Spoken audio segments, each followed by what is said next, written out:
აპრილში ტრანსპორტის ჯგუფში ფასები 10.3% გაიზარდა, რაც წლიური ინფლაციაზე 1.2% პუნქტით აისახა.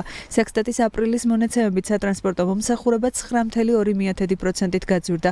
პირადი ტრანსპორტის საშუალებების ექსპლუატაციაზე დანახარჯება კი 15.1%-ით მოიმატა. ოფიციალური რიცხვები ასახულია საქალაქთაშორისო გადაყვანებში, როგორც ავტოსადგურ ოკრიბაში აცხადებენ, ცალკეულ მიმართულებებზე მგზავრობა 2-3 კვირის წინ დაახლოებით 5 ლარით გაძვირდა, რაც შეეხება სხვა მიმართულებებს ოკრიბას წარმომადგენლების თქმით გადამზიდავებს ფასების ცვლილებაზე სადგურის ადმინისტრაციისთვის ამ დრომდე არ მოუმართავთ. ფასები 5 ლარით გაზარდა კომპანია ომნიბუსმაც.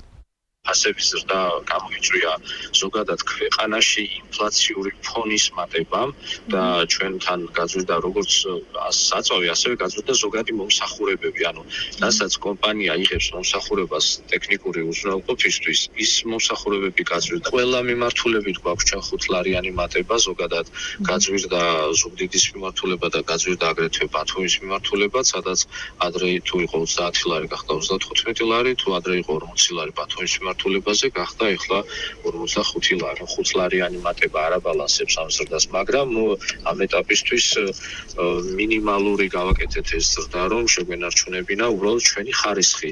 ფასები გაიზარდა საკურიერო მომსახურეობაში. ადგილობრივი კომპანიების წარმომადგენლები ამბობენ, რომ ბოლო ერთ თვეში ტარიფი 10%-ით გაძვირდა და თუ საწვავის ღირებულება კიდევ გაიზარდება, საომავლოდ მომსახურების საფასურის დაკორექტირება კიდევ მოუწევთ. ჩვენ დაახლოებით 1 თვის წინ განვაახლეთ ტარიფები, ვინაიდან დინამიკა ჩვენთვის ძალიან ნაცნობი იყო. ადრეც ყოფილა მსგავსი სიტუაცია, ასევე ომის პერიოდში, როცა რუსეთ-უკრაინის ომი დაიწყო, მაშინაც ფასები მნიშვნელოვნად გაიზარდა საწვავზე. შესაბამისად, ეს ტენდენცია დიდი ხანი შენარჩუნდა, მაშინაც მოგვიწია ტარიფებისთვის გადაგვეხედა. ეხლა ამ პერიოდში ჩვენ 1 თვის წინ განვაახლეთ ტარიფები, დაახლოებით 10% არის ზრდა, რაც ამ ეტაპზე გვაქვს. ვაკვირდებით ტენდენციას.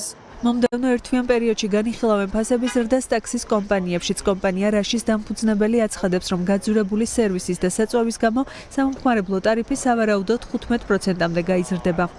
ჯერჯერობით ვცდილობთ, რომ მაქსიმალურად შევიკავოთ ეს ფასი და მინიმალური, ანუ რაც ეხლა გვაქვს არ გავაძვიროთ, მაგრამ ეს ყველაფერი ჩვენთვისაც დიდ ფინანსურ, ასე თქვა, წნეხთან არის დაკავშირებული, ამიტომ ვფიქრობთ, რომ თუ საწვავის ფასები არ დასტაბილურდება, ამ შემთხვევაში ჩვენს მოგვიწევს დიდი ალბათობით ივნისის დასაწყისში ტრანსპორტის ფასის გაძვირება. ადამიანებს, ვინც თქვა ამ ტაქსის ტობით არიან დაკავებულები, მათაც უკვე აღარ უღირთ იმ ფასზე მუშაობა და სწორედ ამიტომ გვიწევს ჩვენ როგორც შუამავლებს მერე ასე ვთქვათ ფასის გაზრდა ჩვენი მომხმარებლისთვის. ფასების ზრდის აუცილებლობაზე საუბრობენ ტაქსის მძღოლები. მათი თქმით, კომპანიების დიდი ნაწილი ფას არ ზრდის, რის გამოც სექტორში მუშაობა წამგებიანია.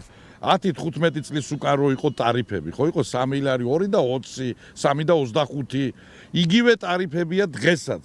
და ეს ტაქსის მძღოლები რო აპროტესტებენ, ეს ბოლტი მე ხა გამოძახებაზე არ მუშაობ, მაგრამ საერთოდ მართალია, იგივე ტარიფებია და 10 ჯერ არ გაძვირდა, აი მე გიბრუნებთ კითხვას ცხოვრებას. ხომ გაძვირდა 10 ჯერ ცხოვრება და ტარიფი 3 ლარია. აი ხელოსანი აიღე, სერვიზი აიღე. მანქანას თუ კრასკავდი 500 ლარში მთლიანად ეხა 3000 ლარი უნდა. სერვიზი და ოჯახის შენახვა, ყველაფერი და ეს პროდუქტები, ფასები, ყველა ძალიან უჭირს. ყველას ოჯახთან მიდის ეს პრობლემა და ეს კრიზისი და ეს საქართველო პატარაა და სადამდე აიტანს. ისედაც ნახევარზე მეტი ემიგრაციაშია რის გამო. ჯერჯერობით ველოდებით, რა მოხდება, როგორ იქნება და მაგის მიხედვით ჩვენს რაღაცას მოვახერხებთ. ჯერჯერობით არა, ისევ აი ტარიფი დაბალია, 7-ზეა, ჯერჯერობით არაფერს არ იძლევა. საწვავის ხარჯის ზრდის გამო მოგების მარჟის მნიშვნელოვან კლებაზე საუბრობს ტურისტული კომპანია ტურები და ბილეთების დამფუძნებელი. გერმან ეჭელიძე აცხადებს, რომ ტურისტების სიმცირის გამო სატრანსპორტო გადაადგილებაზე ფასებს ვერ ზრდის. თუმცა ტარიფები სავარაუდოდ ტურისტების შემოდინების კვალდაკვალ ზაფხულის პერიოდში გადაიხედება. ლარი და 70-ით გაიზარდა ჩვენ სეგმენტში, ჩვენ ვასხავთ ხო პრემიუმ დიზელს და ჩვენ ავტოპარკის მთლიან დიზელზე მუშაობს თითქმის 90%. აქედან გამომდინარე საკმაოდ შეგვიმცირდა მოგების მარჟაც, მაგრამ იძულებული ვართ ფასი არ ვერ გავზარდოთ, იმიტომ რომ ტურისტების ნაკლებობის გამო თუ კიდე გავზარდეთ ფასები, ალტერნატივა არ დაძლებიან ფიზიკურად ან ჩვენ ტრანსპორტზე. საწვავის ფასის გაძვირების გამო აპრილში საქართველოში წლიური ინფლაცია 2 წლიან მაქსიმუმზე დაფიქსირდა და 5.9%-ს მიაღწია.